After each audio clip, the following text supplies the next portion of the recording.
In die tijd werd druk overlegd over de vraag of en hoe ik in Leeuwarden kon blijven.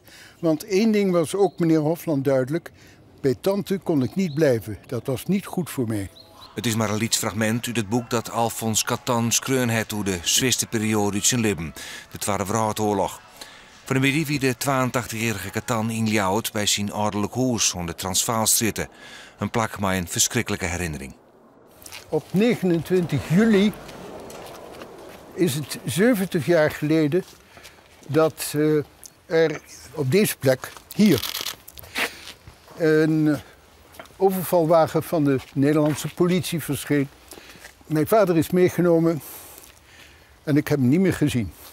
Een paar dagen later moest mijn moeder zich bij de SD, de Sicherheidsdienst, melden. En toen heb ik haar nog één keer voor de gevangenisramen gezien en daarna niet meer. De mem van Catan werd vermoord in Auschwitz, zijn heid in Mauthausen. Om net te vieren wat er met haar gebeurd is, zocht Catan contact met de gemeente Ljouwert. En Sound stier het idee om een tinkstien te lezen bij het huis dat Catan en zijn ouders voor het laatst als gezin bij elkaar waren. Door de ontvangst hier in Leeuwarden en bij de gemeente en bij mijn oude school, de Hofschool, geeft het een gevoel van terugkeer. Van terugbrengen van mijn ouders en van rust aan mezelf.